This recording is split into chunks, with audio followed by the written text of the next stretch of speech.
Welcome to the Growth and Banter podcast. My name is Blake McCullough, the CEO and founder of GMS Media Group, one of Australia's leading creative digital advertising agencies.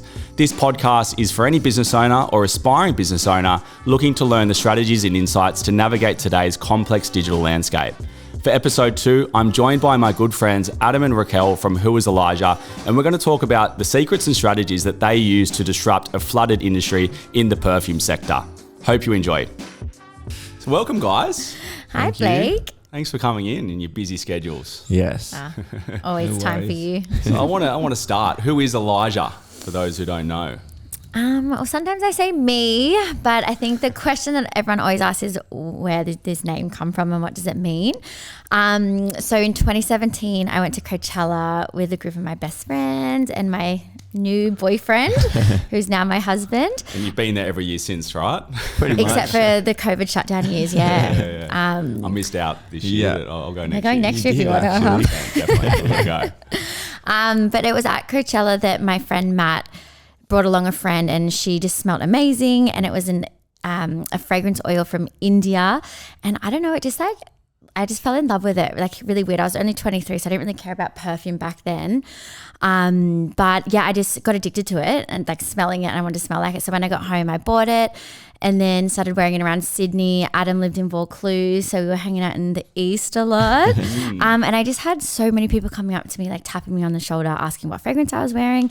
And then it was just a light bulb drunken idea to create a perfume with And my. that's the best ideas when you do Yeah. it. We've had a few. Yeah, we've had a few, but they've all worked out. They all work out. And it was Matt and I actually said to Matt one night over a glass of rosé, why don't we create a fragrance that smells similar to this, because everyone loves it. And then we sort of started this little venture together, and then he wanted to call it Raquel and Elijah, just because he really likes the name Elijah. And then he decided to part ways quite early on. And then one day I was just sitting at my desk and I said, who the fuck is Elijah? Because Elijah was never anyone. And I think that's it's actually become such a great name for the brand as well. Like the brand is marketing. It's like Who is Elijah creates mystique. It creates this unknown. Yeah. And like, I think brand is something that sometimes at the start you neglect, but it is actually quite important as you grow and scale, which you guys have done a phenomenal job at, and we'll talk about that today. But yeah, like the branding itself, like how important has that name been for you guys, particularly now where you are scaling and you know, doing massive things, and you're overseas, and even I saw the billboards over in America, and you've just got the name, the logo is the headline, like Who is Elijah? It's like you don't really need to say much more. No, yeah. Look, I wish I could say I was a marketing genius, but I think it was a Just bit of luck. a fluke. But from the start, I did say like I don't want it to sound like a perfume brand. Yeah. I just think I think when you think perfume, I think you think France, and like we're obviously not in France right now. So I wanted it to sound a little bit different. And like now that we've come this far, it's like I'm so glad I went with a name like that, because now like we can make any product. We haven't limited ourselves like to just perfume, because Who is Elijah can be anything. Absolutely. And I Yeah, think so another true. good thing is like everyone always asks like, who is Elijah? And like people walk past it and like look at it, and like I think that's almost like what gets them in the initial step sometimes, if they're sort of seeing it and not knowing what it is. So Yeah. a good fluke. Yeah, I think Yeah. even like music artists end up just creating a name, and that's their alias, right? So Yeah. like it is such an important thing to get the brand right.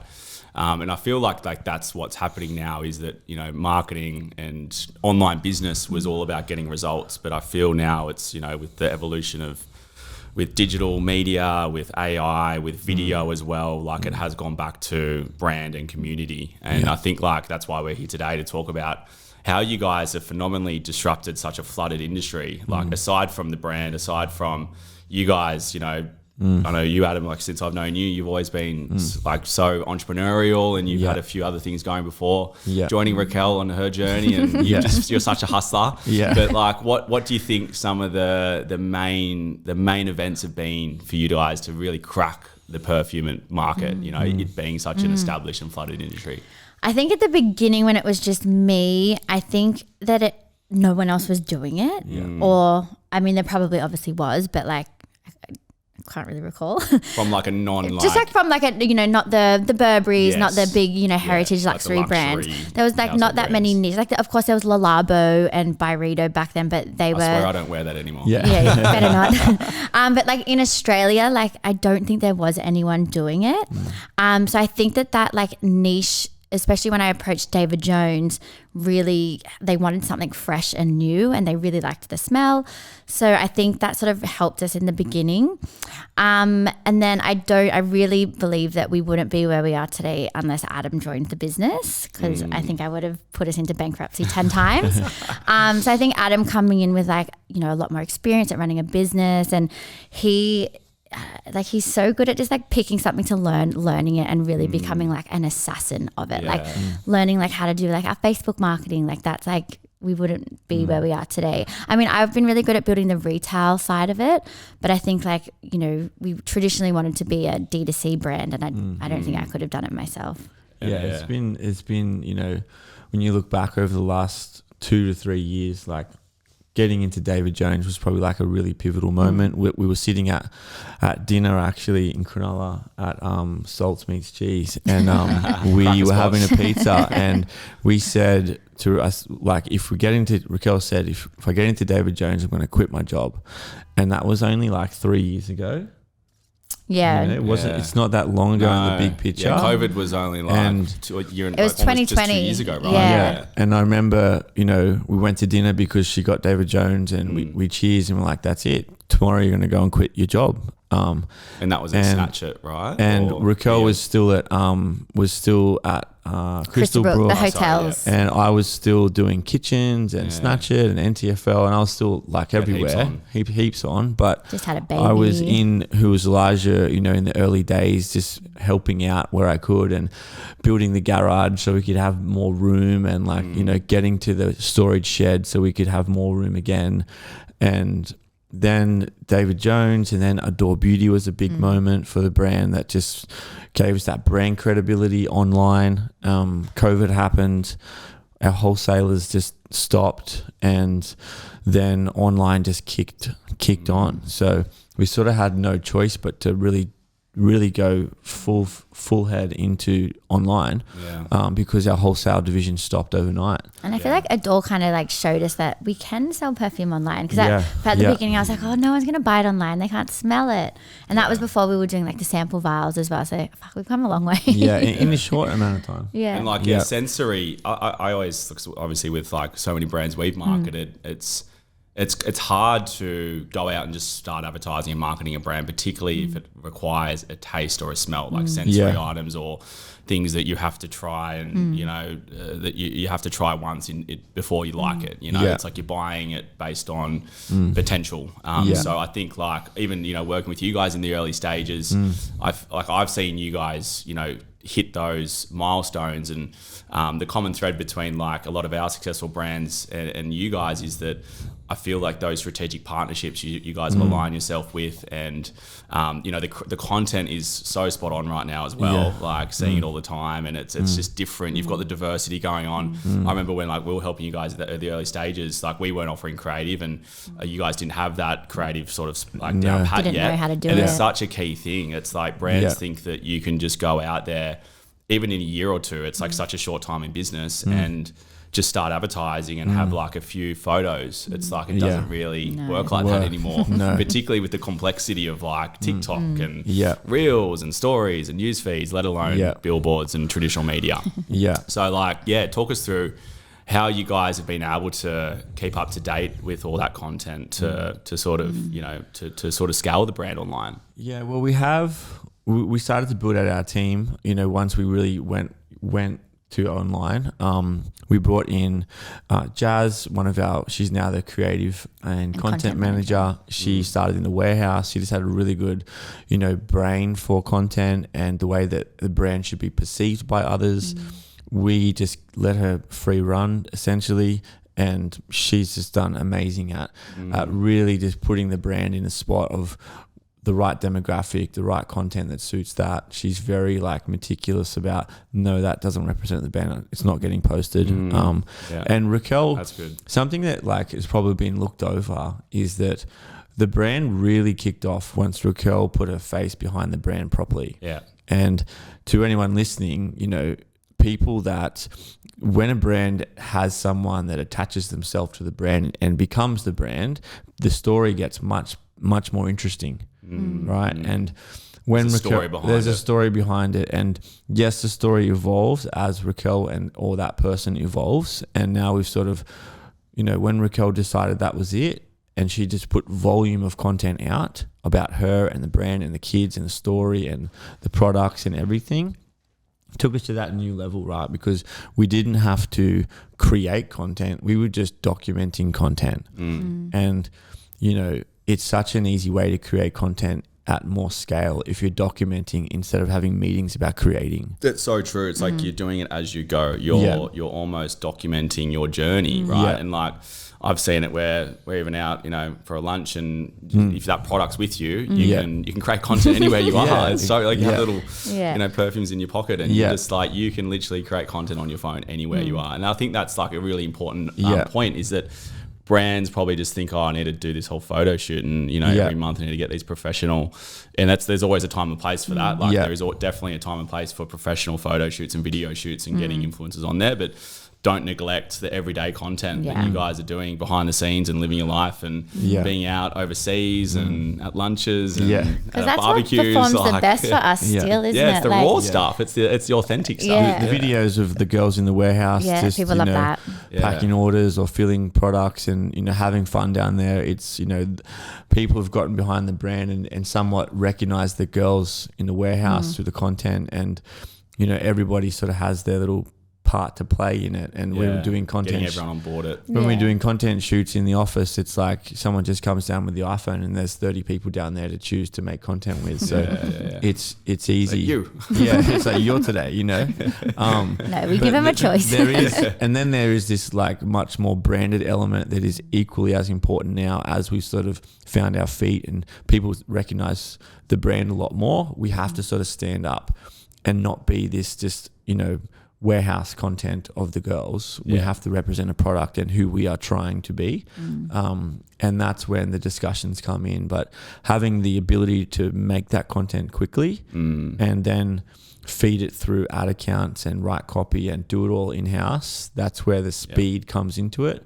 And I think that we've gotten really good over the last 6 to 12 months at doing that, and it's key. It's key. I think that's the natural progression as well, right? Like, you know, like when we're working with Culture Kings, for instance, you know, before Simon sort of sold out of that, and you know, we were sort of just working with his team. His team was bigger than ours at the time, but they just wanted a soundboard, you know, like they had their internal team. They had like 8 people in their marketing division, you know, and he was just like, I need to know how to spend more, you know, just to get results, you know, just spend more and spend more. Like, or maybe it's more like spend efficiently. But I've seen you guys sort of transition from, you know, external resources to internal resources. And speaking of warehouse, I saw a little snippet of that behemoth space. It's so big. Talk us through that.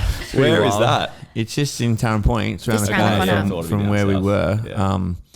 I knew that I sort of gave us this deadline of like February next year to be in a new space, because the walls are literally caving in on us in the current space. We've got 2 warehouses side by side. We've got 2 storage sheds at a Storage King around the corner. And it's just all, you know, we could stick it out for a while and we could hang there, but this thing came up, and I actually looked at it 6 months ago and I thought, oh, I would love that. But we're not ready yet. And I messaged the agent. I'm like, is this thing still available? He goes, yeah, it's ready. It was really, So they just finished building it, and it's, you know, 750 square meters, 3 levels of office. You know, we can really cool. we can really become this, you know, proper business.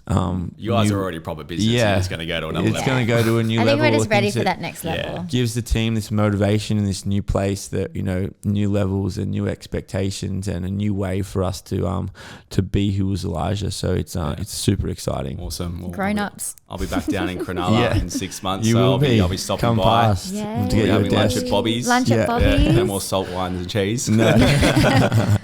And I want to talk about like Adam, like your backstory as well. Because like we've known I think we knew each other before Raquel and I knew each other. Yeah. And you know, even all, you know, everyone who knows you has always known that you were always going to be a success, and you've done so well with like, you know, yeah, like you said, self-learning, self-educating, and just going out there and grasping opportunities. Talk us through like the journey that you've had, and that sort of like, I guess, decision to step into Who Was Elijah and sort of and assume that CEO role. Yeah, well, for me, it started in 2013. So I've been running my own businesses for 10, nearly 12, 11 years now. And I started out as a apprentice cabinet maker on like $10 an hour, you know, and Gotta start somewhere. did that apprenticeship and hated it at the end of it. But, you know, had to get a job from Cronulla. You're a tradie and you play footy. Yeah. So I did that. I was driving the Sharks courtesy bus. Yeah. Well, you drive the courtesy bus. Yeah. And I finished my apprenticeship, and 6 of my mates, we just quit our jobs, sold our cars, cashed in our footy money, and just went overseas for 6 months, one-way ticket. Came back, needed a job, had my apprenticeship under my belt, so found myself doing cabinet making again. Got a really good opportunity to go to China and do some work for a client's house. Decided at the time, okay, maybe I could do this because people are asking me to do work for them. So I started my kitchen design business. That went for 8 years from 2013. And during that time, we were just talking before, I started with Ty Lopez in the OG days of Ty and Gary Vee. And he had started working with Ty. Yeah, he had a program that was like 67 steps about self-awareness and business and all of that. And no one in my family had ever been, you know, my close family. Obviously, Mark has been super successful, but I didn't always have access to Mark. So I just did this program, and I sort of became, my eyes started to light up about what else was out there. So on the back of doing that, I went to dinner with one of my mates, and I'm like, we need to make money at nighttime when we're asleep. You know that saying, you need to make money while you sleep. Passive income. And we're like, let's start a bow tie brand, a tie company selling like funny, loud bow ties. Nice ties. And nice guys finished last. Nice ties finished That's last. right. Yeah, I remember. And it was NTFL. Yeah. And we thought it was fun and it was cool, and people loved the products in the beginning, early Instagram days.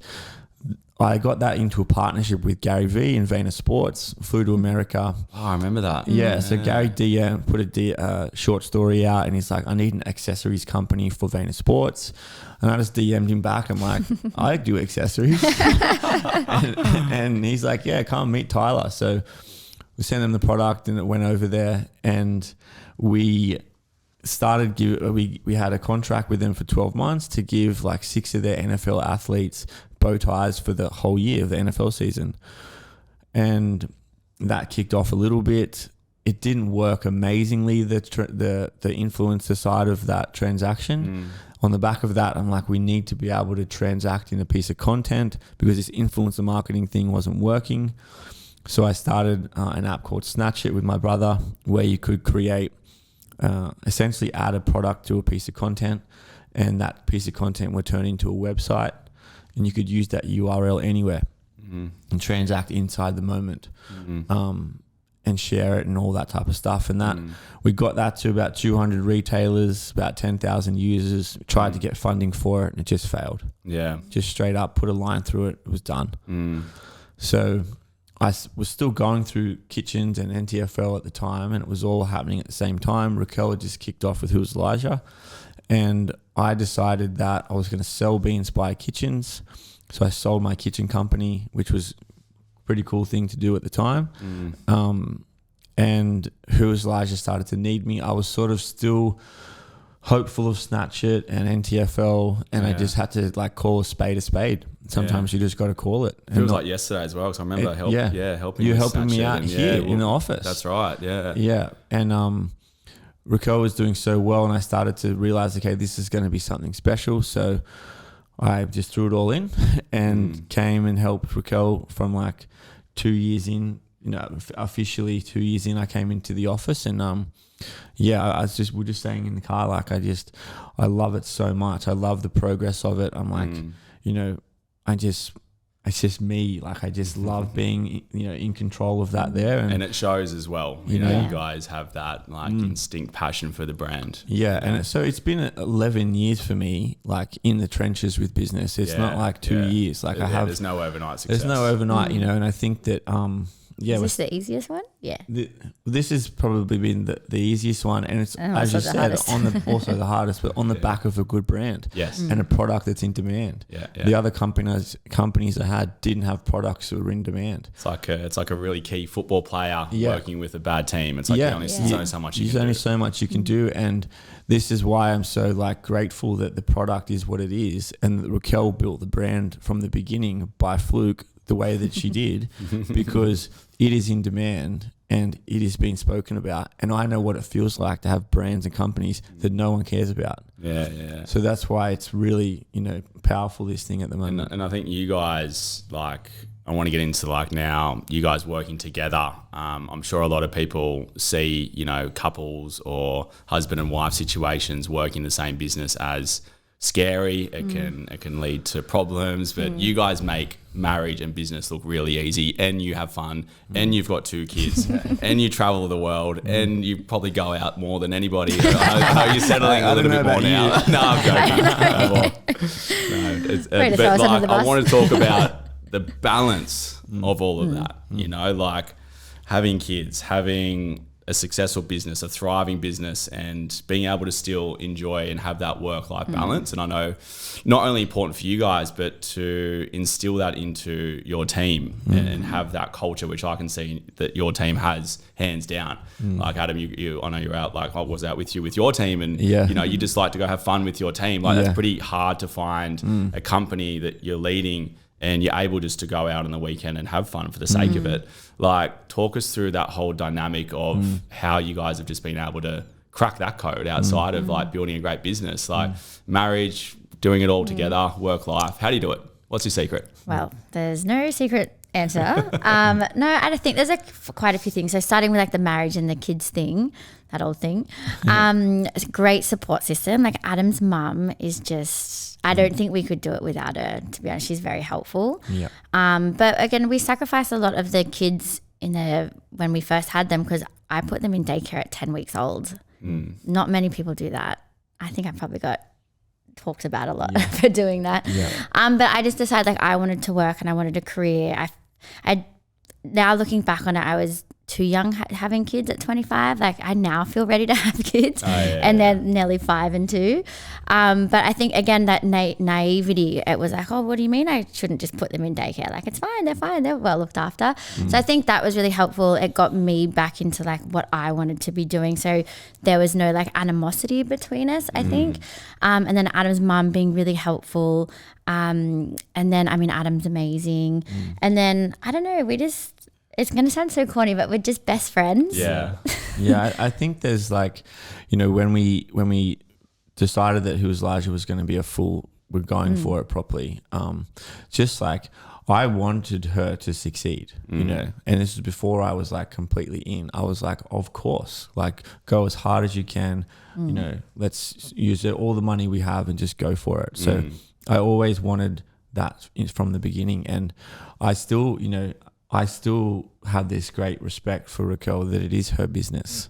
Yes, I might run the show, but it is her business. And I will always be respectful of that no matter what happens. That's awesome. There's no competition. You guys are working together. That's a really important thing. And I think, we spend all day, every day together. Yeah. Every moment of the day, and we're still trying to find more time to spend with each other. Yeah, that's great. And we just, we did get through the early years of the business when it was really, really stressful. Like, yes, we went out and, we traveled here and there, but behind the scenes, we were hurting. Yeah. Right? The business was hurting badly financially. Yeah. And we had this great product that was scaling, but behind the scenes, we were like running around like crazy. And we just knew each other's day to day because we were with each other all the time. I knew her calendar. I knew the stress. I knew what pain that she was in. So when she would come home later or earlier or whatever, I knew, take the kids out, let's go. because we have that working relationship. Whereas if it was the other way and we both had our own separate businesses going through this painful times, we would be leaning on each other and really wanting that help from the other one. And that causes that problem, I think, in couples when they fight like that. Yeah. And yeah, I think knowing, like, being with each other every day is, I don't know what we would do if we didn't have the business. I don't know what we would talk about or you know, how we would interact at home and stuff. Like, it's a good point. It's so you strange. guys have so much to discuss all the time. Yeah. Because you're in the thick of it together. Yeah. And I think, you know, knowing that, again, giving complete respect to her, that it is her business, you know, and that our business. She and it's ours now, of course, you know, but she does product, she does branding. Her intuition, Raquel's intuition, is the most important thing in the whole thing. Doesn't matter how good I am with numbers and team and structure and Facebook ads. It's like, if Raquel's intuition isn't fully going forward, then the brand stops. You're the visionary, Raquel. That's right. So, you know, the more that You're sitting with a legend. the more that I can, you know, pull everything away from underneath that, so that that's all she can think about. That's why we work so good together. And that's taken a long time together, not because of you, but like we've only just now got like a full team. Like, because for now I only do really product. But up until, I don't know, when did Bridget start? 2 months ago 2 months now? ago, yeah. So Bridget actually came to us from Priceline as our global wholesale account manager. And she has taught us so much. Like, no wonder we've been having all of these finance problems. Because like, she's taught us so much about retail, like how to negotiate a contract, payment terms. Like, you know, we've got, we always have like so much money that is so overdue. And then so that makes us like need to like get loans and use credit. And it's like, well, we're financing other people's businesses when it's like we're giving it our product for free and then chasing the money for months. People forget that you're both D2C and also B2B, you know. You've got both like two different business models. Completely different. Completely different. And it's, so we're making some changes next year because it's just getting so messy. But she has really come on. So that alleviated 70% of my time, because I would like wholesale admin, you know, debt collecting, sales. So that's been really helpful. But who else? And social media. I was doing social media as well. So now that's taken off my plate. Yeah, and I think that, which is why you guys are here and able to take time on your day to talk, right? Exactly. Like I think that we've gotten through that. You know, this version of the hard part is probably more hard coming. But if we sort of got through that point where we're so ingrained in each other's day-to-day tasks that now we sort of run like separate races, essentially. Like, we obviously talk every day about stuff, but not the nitty-gritty conversations that I need to know everything that she's doing because it affects this and this. It's not like that anymore. Staying in each other's lanes. So we can, like, you know, we can completely run our own days and meet in the middle and just hang. So it's quite good. Aside from team and resources, I saw you speak at the Salesforce World Tour, and I want to talk about systems, because that's another big thing. Allows you to scale the business, not just having team. And you know, you guys have gone from a lot of manual stuff, particularly in packaging and warehousing, but not only that, but stockists. And you know, I'm sure that you probably were banging on doors and just calling people up and going, hey, stock my brand. And replacing that manual labor with a system like Salesforce that I know you guys spent a lot of time doing and building up, to enable the stockist to be able to go and basically become a stockist online without the need to, you know, manually call someone up and hustle and bang on their door. Talk us through how pivotal that Salesforce, or even just the system that you built from a stockist point of view, was. Well, it came about because we had, you know, people in-house at the time that was doing that manually, managing inventory and managing the wholesale accounts. And we were early days and we just couldn't afford these people anymore, because we just thought we just needed to put people on it and they will figure it out. But you can't just put people on something when there's no system underneath it. It'll just eventually fall on its face. And it did. So we had to think quickly, and we were sort of like, with Salesforce, you know, has its moments and it can be expensive, and it is. But in the beginning for us, the reason why we went with it was because we were replacing two people's full wages of 80 grand and 90 grand. So for a 50 grand build or 60 grand build, we were saving money. So it was an obvious choice. And then we did it because the product started to find its feet in the world, in Australia anyway. And we didn't know, we had so many requests for people wanting to stock it. We just couldn't keep up with it. So we built Salesforce, and it connected our inventory and our dispatch and all that technical stuff. But essentially a retailer that wanted to stock the product could just apply online. We would approve yes or no after they fill out a questionnaire, and an order would be created, send them samples, and it was done with a couple of clicks. So we went from having an account manager running 40 accounts to no account manager with 350 accounts. Yeah, wow. It's insane. Just because one piece of tech. Yeah, wow. Right? Yeah. So it was really pivotal for us in our wholesale acquisition. Absolutely. And then that like enables more touch points with a customer, particularly if they don't know or have tried your brand. So for instance, you know, someone might have seen an ad and then they then go into a store that they like shopping at, then they see a product, then they do a quick little cheeky spray. They're like, that's really good. Then they go back online, then they see an ad for an offer and then they buy it. So like having that ecosystem of like being able to be shown everywhere, I think is also super important, right? Yeah, and we looked at it like the wholesale stores were our pop-up stores. Yeah. That's sort of the mentality we had with it. So, and it does help us out, like, you can't measure it as far as like a returning customer to online if they've purchased in wholesale, but it plays a significant part in big sale days like Black Friday and end of financial year, because as you said, they've gone to store, they've smelt it in store, they've maybe purchased in store, they've got it at home, and then we have a big moment online and we don't know who they are. They're not in any of our databases, but they've probably followed us on Instagram because they've got it.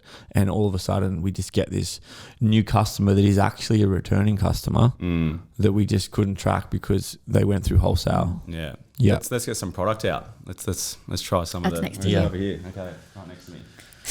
So we've got Rebel Rose. The new ones. Yeah.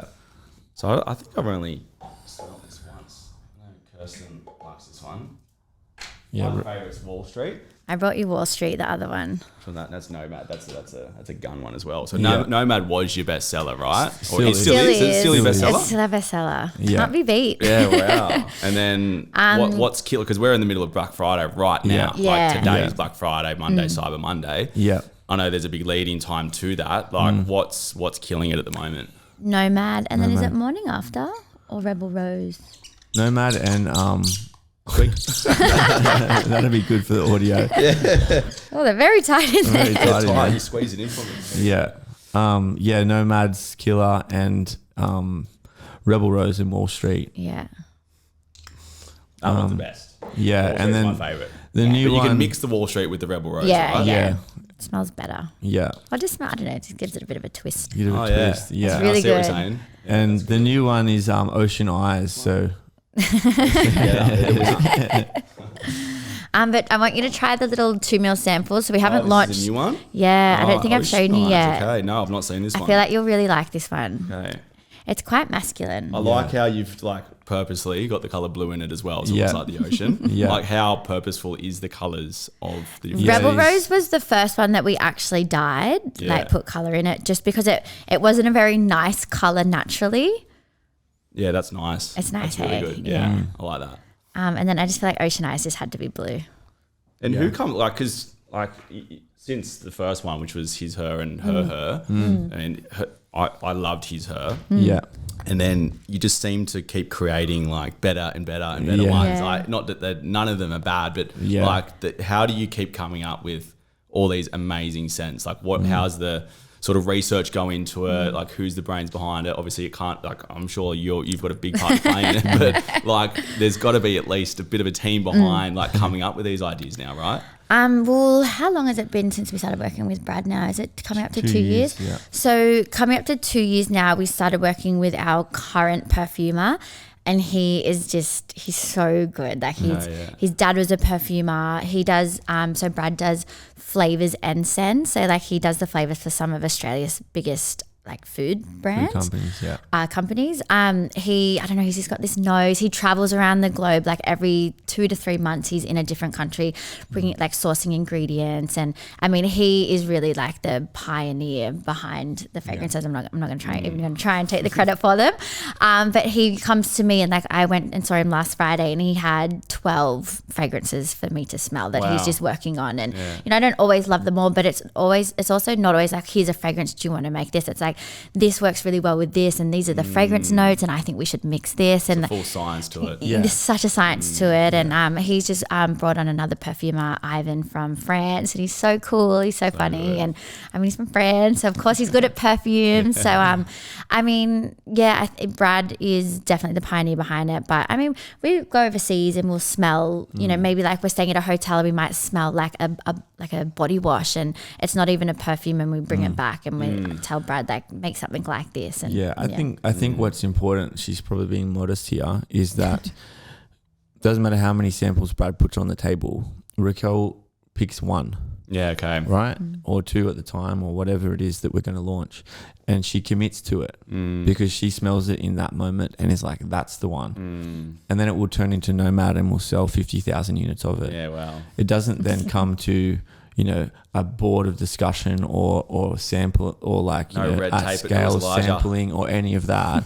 She'll just decide that one intuitively is what I want to do for the brand. Let's go with it. Yeah, so you're so in tune with not only the brand, what you built, the customers, and you're repeating success. I don't think it is a fluke anymore. I think you know what you're doing. No, it's definitely not a fluke anymore. But you're kind of right. I don't really let the team decide anything, do I? I just do it. There's this process that we have when it's we do have a process in place for like how we do, you know, find inspiration and do this and this. Yeah. And then there's another step in there that's name the fragrance. So if you get, and we'll throw it up to the team. If you name it, we'll give you $500. Right, but obviously no one knows about the fragrance until Raquel knows what it is. So she comes in and she goes, "Oh, this is what we're going to do. It's called Nomad. I win." I don't say it like that. I'm like, whoa. No, Jazz came out with Rebel Rose. I don't know, because as soon as I smell it, and she's named 9 of them. Wow. But she hasn't got her money yet. Like, you're the brains behind it. They come to me as soon as I smell it. It comes to me like Ocean Eyes has sea salt in it. So I smell it and I'm like, oh my god, we have to call this Ocean Eyes. In itself. And the names have been so spot on. I think like the names actually correlate with, and I know like your slogan, we don't make perfume, we make memories. Like that's so key because I feel it's so true. It's almost like music as well. You can listen to you know, your favorite song from back in the day and it just automatically brings back a memory. And I think like perfume does a similar thing. Like, you know, you might wear one that you go out and have fun with. You might wear one that you, you know, are at work with, or you're at a function like for a professional setting. Like, there's all these different types of scenarios, and I feel like you're sort of doing that a lot. Like, that is what people will associate with from all your different types of products.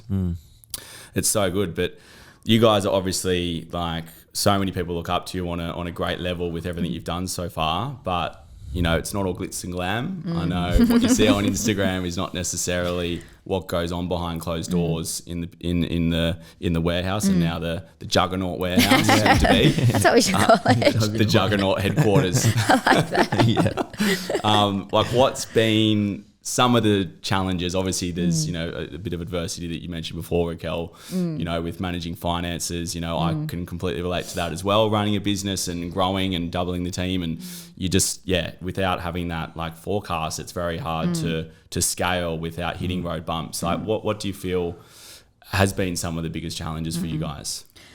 The biggest one, even still to this day right now, is still finances, because it's a killer. It's always, I don't know, I always listen to podcasts and everyone says just it. F off. I know, right? We paid it our Baz on the way here. Oh god. But it makes, and that's why I feel like we spoke about this last week. Like I feel like Adam and I are quite good. We do talk about this a lot, mostly on podcasts. Like, we're so happy to say like our fuck ups and like everything that we do wrong and all the hard times, because we're only human. But it's like when I listen to like bigger brands than us talk about it, it makes me feel better. And it's like, okay, so maybe I'm not an idiot because it's not that long ago I was sitting on the couch crying, wanting to give up because we had no money in the bank, and this is like 3 months ago.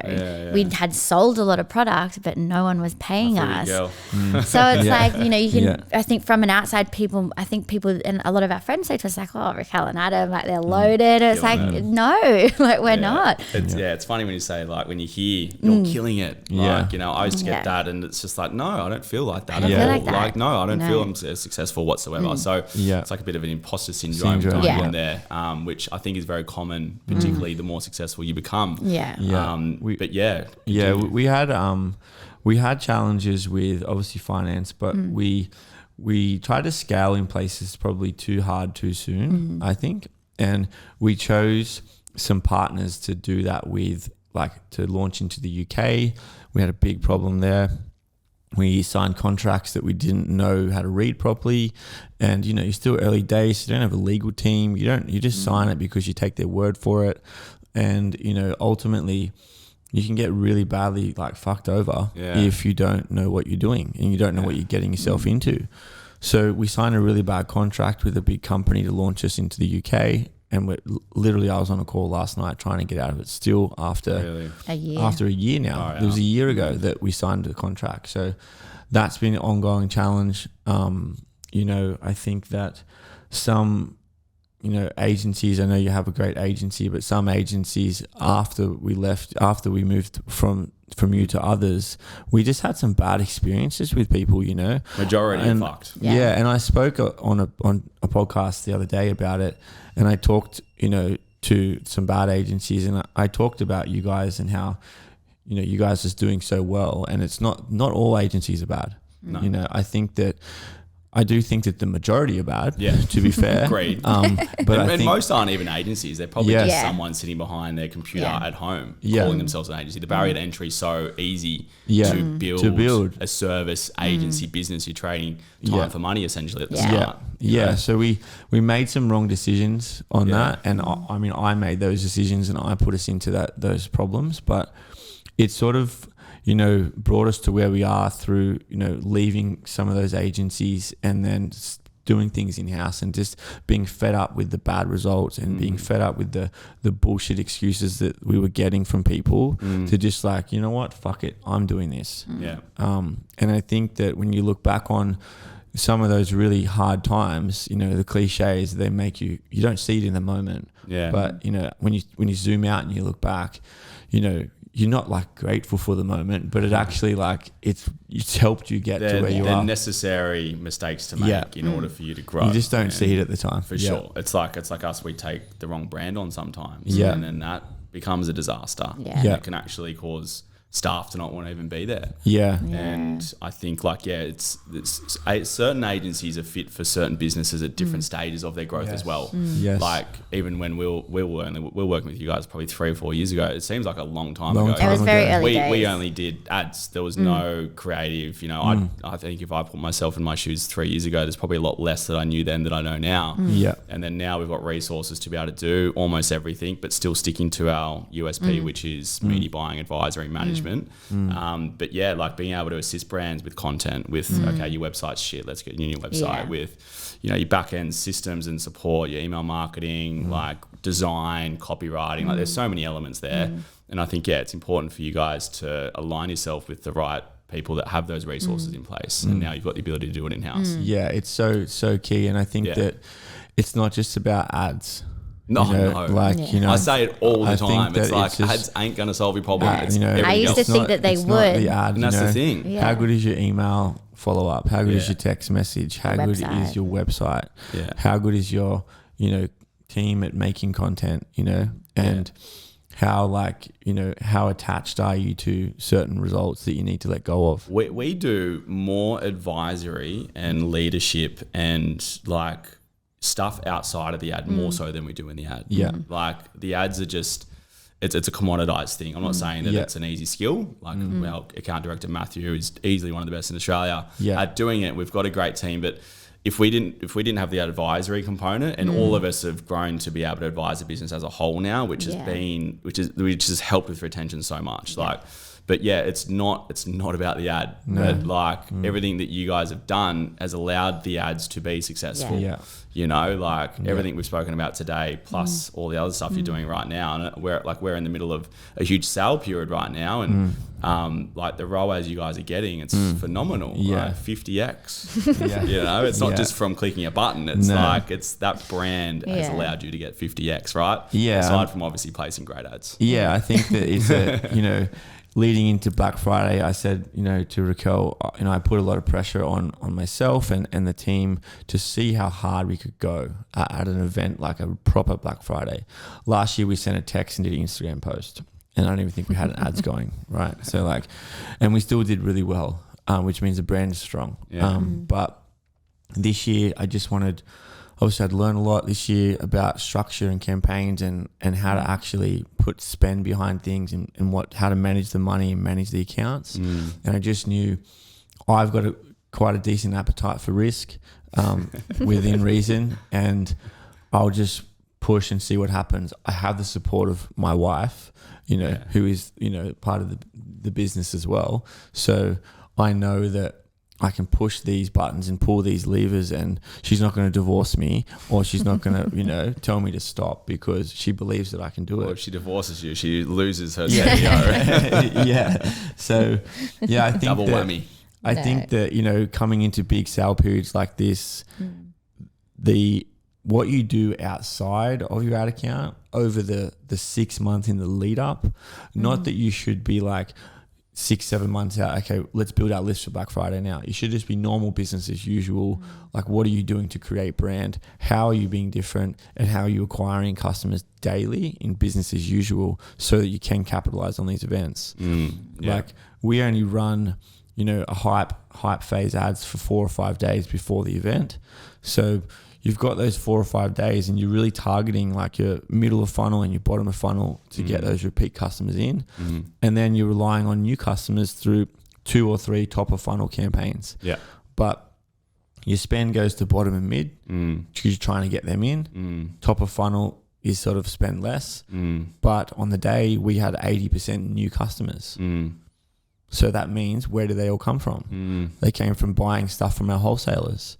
They came from the girls handing out samples in a line at a Beckham Bridge event. They came from, you know, someone, you know, looking up to Raquel. Like, it comes from everywhere. So there's a lot of brands that I know that they just live in their ad accounts and their ROAS all day, all long. And when it comes to an event like this, and they put too much hope into their strategy for how big we're going to go, with not actually doing the work beforehand. Yeah, agreed. So it makes a really big difference on the day. Yeah, and like the ads are only going to work from a middle and bottom point of view, dependent upon the amount of web traffic you have. Yes. And you guys are getting web traffic not just online, but from everywhere now. So it's like, having multiple touch points. And I mentioned it on our previous episode. There's like 20, 25 plus average touch points that a customer will make before making a buying decision. Wow. Like, it was a lot less 10 years ago because there's more saturation. Yeah. So I think that's been your breakthrough from what I see, is that you've got more touch points everywhere. You know, people are talking about it. They know the brand. I get, you know, whenever I wear it in a taxi or an Uber, they're like, what is that? It's like, that's when you know. And then the name sticks, right? The name sticks when someone asks you about it.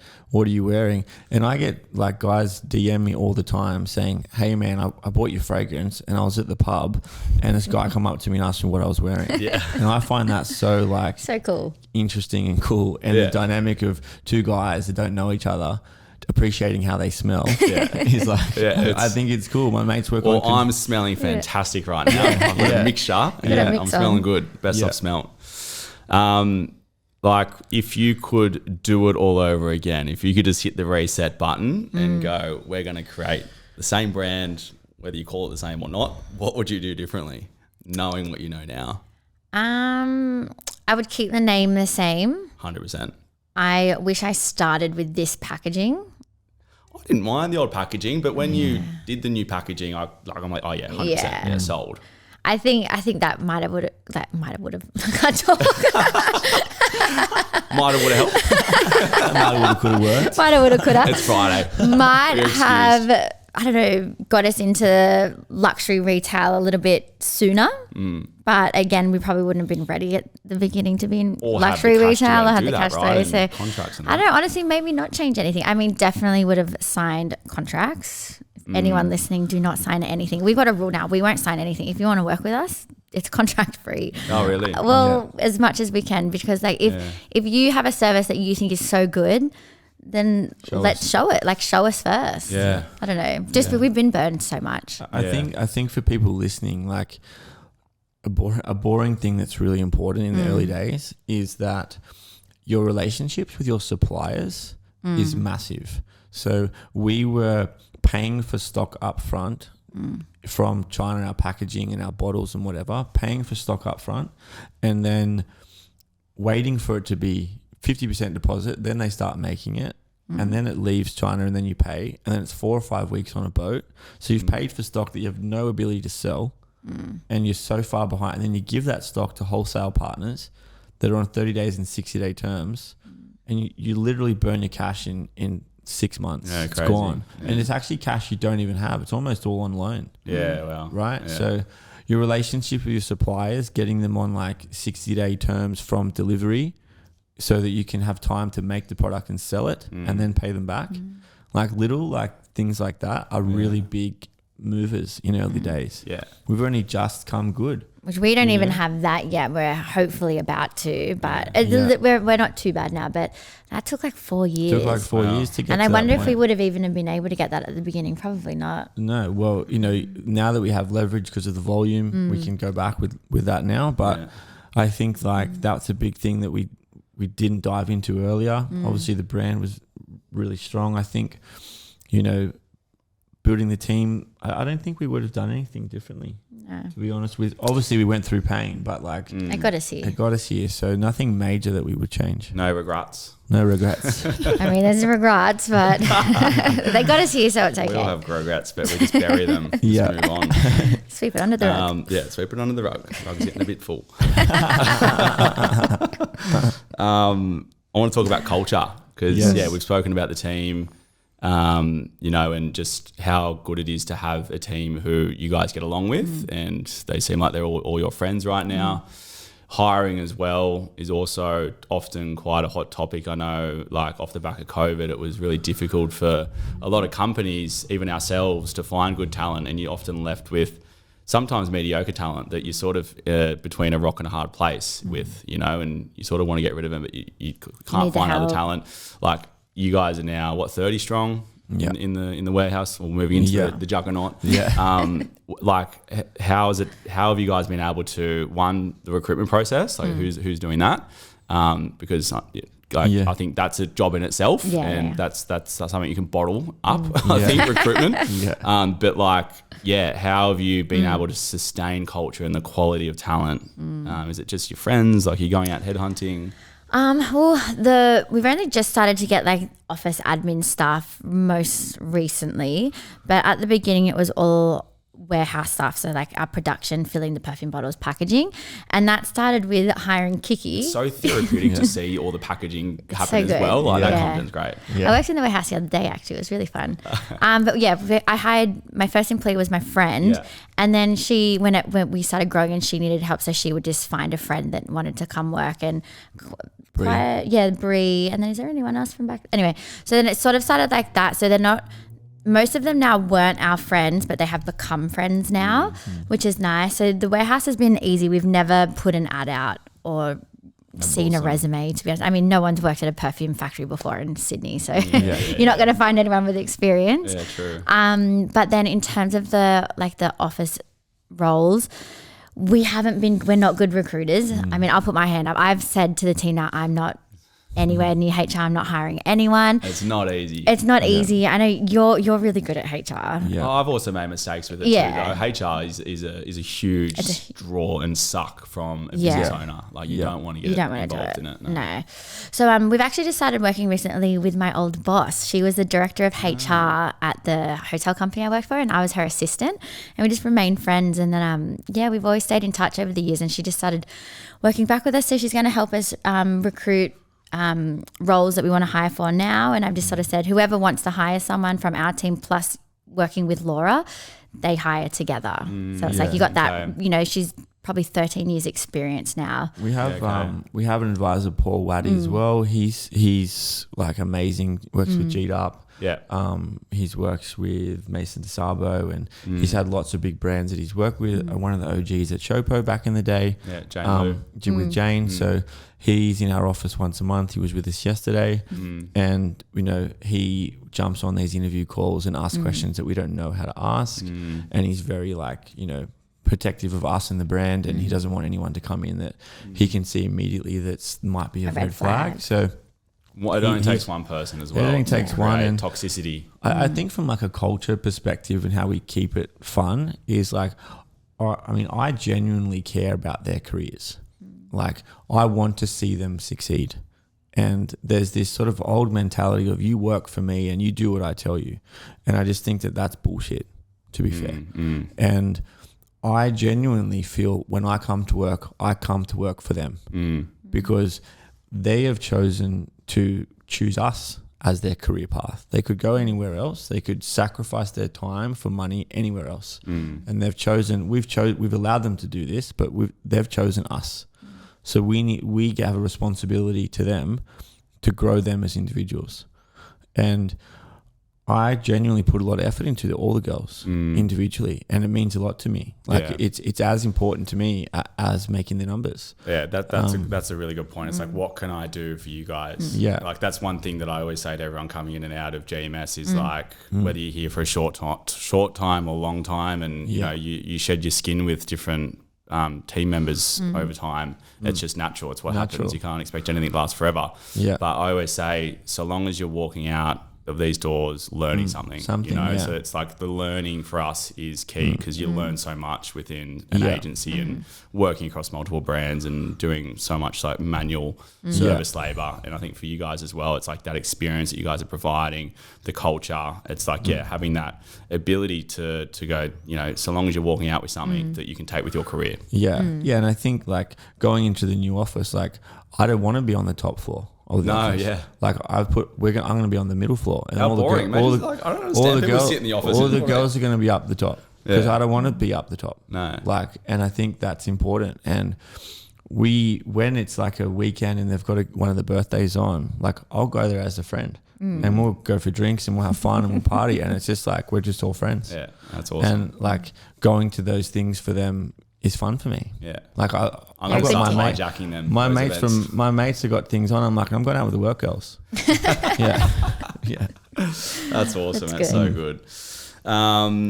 So like next year, we're 2024. You know, obviously there's a lot of seasonal stuff going on right now. Black Friday, Cyber Monday, Christmas holidays, Boxing Day, New Year's. Like aside from now until, you know, the end of the year and Christmas, I'm sure you guys will be probably working through the break. I know e-commerce is big, but or maybe not. I don't know. But like, what's your sort of plans aside from the Juggernaut warehouse? Like, what does 2024 look like for you guys and who was Elijah? Oh, we've got such a good year plan, don't we? Yeah. We've I don't know. We just feel like grown-ups now. We've like planned our whole next year. We've never done that before. Learning to grow up as adults. Like we've never planned to a point. No, well, some little things.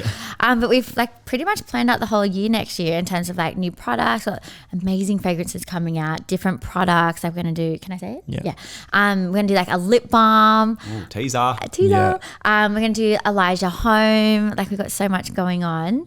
And then I think like we really want to like focus on like the financials, just because it's been such a struggle and we're just over it. I think like that's like a big focus now. Like we can't just be like we need to do a bit more financial planning, I think, because like I'll just fly to America. Like I'm going to go to America next week for 3 weeks, and it's like that costs a lot of money, and you know, and I don't put this at what budget. So it's like now, like that's what Paul's so good at. He's like really like honing in on us, like being like, you need to plan for this, and it needs to tell you, if it says you can go, then you can go. If it doesn't, then you don't do it. So I think that's a big focus for us. Yeah, I think the products is the most exciting part, and you know, planning them and actually hyping them up and doing product drops and doing different things. So that's really exciting. Obviously the Juggernaut's coming, which is cool. So I love that really that's the name now, right? So that's going to be cool. Like we've just been talking lots about that. So it's going to be new energy, and you know, we're going to we think this year was, I keep saying this, that we think this year was our breakout year. Like I really think that next year is like our proper breakout year. Yeah, I'm excited to see it. It's going to be a good year for all of us. It will. I think 2024 is us. Yeah. Yes. I think. Oh, so wait. No Coachella next year, or Coachella. We are going to We gotta Coachella. get? We gotta get. Okay. Yeah, all right, April. I've got to start It's already saving booked. for it then. Yeah. We've gotta go. I booked missed it like out. 9 months ago. We had a wedding this year, so we Yeah, you were Yeah. supposed to come. brother. I know. We're trying to figure out like if we. If Maybe they get cancel it. the If we finish the wedding really early and just like Get on done a it plane. to the airport and get on the plane, we're like, wait, could get there's there for the time last- difference. We're gonna get there. It's gonna be over. get there for the last 4 hours. Yeah, pretty much. We're all that desperate to go. So we'll make sure that we head over next year. Bit of fun questions before we finish. Yep. I think I've got a good grasp of this, but who wears the pants in the relationship and who wears the pants in the business? They're honestly the same thing, aren't they? Well, there's two pants. There's 2 pants. One leg in each. On one leg. I think It's like Adam. the Woody of pants. Yeah. Just both getting there. I think I'm like pretend tough. Yes, Yeah. she's pretend tough. So Adam knows to just let me think I'm You're in not that control. intimidating. I'm not that intimidating. He just needs to let me go. Give me 5 minutes and I'll come around. I'm like, oh, actually, I think you'll be better at doing that if you don't mind. So he really does wear the pants, but he knows to let me think that I wear them. So I feel good. That is a perfect answer. Very good answer. Yeah. That's a very good answer. What would you say to your younger selves? Think of yourselves in high school. What would you say to yourself? We did it, bro. Yeah. Well, That's a good one. I So think many like, things come to mind. you know, I do think about this time to time as you get, you know, we're not young as we were, and yeah. you know, heading to like mid 30s, late 30s. It's like I remember when I was 18, and there's obviously that saying that, you know, you look back and you actually have the things that you wish for then, and I believe that completely. And I'm just keep fighting, just keep going, and keep trying new things. And say yes. Ask the hot girl out; she'll say yes. Not just a pretty face though, right? Yeah, and just keep going as hard as you can. Yeah. Yeah. awesome. I feel like the same. Trust the process. Don't kiss that boy. And he's not the love of your life. Because you'll find him. That's awesome. Now, on the flip side, you know, we've spoken about next year. What's the 10-year plan? Where do you see yourselves? We're going to be mid-40s then. Speak for yourself. I'm still in my 20s. Oh, sorry. Yes. Yeah. You've got a She'll little be bit. late 30s. Yeah, you'll Late catch up 30s. to us. Turning 40 in a week. Adam and I will be mid-40s. Yeah. But yeah, like where do you see you guys in 10 years? Like and like at the end of the day, 40's still It's young. young. Like yeah. I'm not fussed about being 40. I've got friends in my 40s, I've got friends in my 20s. I feel like when you get into your 30s, It's just like blends. it's just the same. Yeah. It's like from 30 You to can choose, even you like can high even 20s to choose, 40. It's you like can choose to be. I'm going to be more 25-year-old Yeah. today, but then I can also. I'm going to choose be 25 40-year-old. Blake, and then I'm going to be 40 Blake, Blake, yeah. particularly the next day after Yeah. a drink. It's 40 Blake, or maybe 50 Blake. Yeah. But yeah, so true. Like, yeah, it's not like time goes fast. We all know that. Yeah. And the older you get, the more you appreciate that Yeah. we're not here forever. Yeah. Time goes super So quick. fast. Yeah. 10 years, you know, would love to be able to sort of see what life will be then. But yeah, what do you guys? I'll let you answer that one. What's the big master plan for you guys? I think genuine world domination with Who's Elijah. You know, World domination. like- So juggernaut to domination. Everywhere. yeah, and maintaining a really cool brand as we go and do it. You know, let's get to this, 250 million revenue. Yeah. Let's build a really big, significant thing that, goes down in the history books as one of the biggest things to be made out of Australia. I think that if you're not thinking like that, then you might be setting your ceiling too low. Yeah. So I genuinely think about that stuff all the time. That's awesome. And I think the brand has the legs to get there. I think that we can do it. I and- totally agree. Yeah, and I think that, it's going to be a fun ride, and as long as we keep our feet on the ground and, we don't get too ahead of ourselves and, go after shiny lights and different things, I think that, and having people around us that do, keep us, in that right path is really important. And I do genuinely believe we'll get there. Yeah. Yeah. Raquel, same? The same. I don't know. I just want to be happy. I still people always say oh, you guys must be wanting to sell soon. And I'm like, no, I feel like we're just getting started. But I mean, of course we talk about and think about Estee Lauder knocking on our door in 10 years and offering us heaps of money to buy it all. But even then I like kind of get a bit closed off and like maybe we'll sell half of it. But I think it's hard, like do we want to be what's it called, like a heritage brand? Obviously we can't do that on our own. Like you need one of those long standing like big I never know how to say that, conglomerates to come on board. Conglomerate. Yeah, We're using some big words here. So many big words. I'm so smart. Yes, I think it's like, do we want that? Of course. If we want that, we need someone like that to join us soon. We're not ready for it yet. We don't want it yet. But, you know, in 10 years, I think we'd be more than ready. Yeah. Well, guys, I have full faith for you guys. It's been absolutely incredible to not only watch your journey, but to be part of that journey, you know, as dear friends, and also just to see the amazing things you've done and that you're going to do. And I think world domination is just around the corner. Awesome. You guys. Thanks, Thanks for being on. And guys, if you haven't been sold into Elijah, go and buy it now.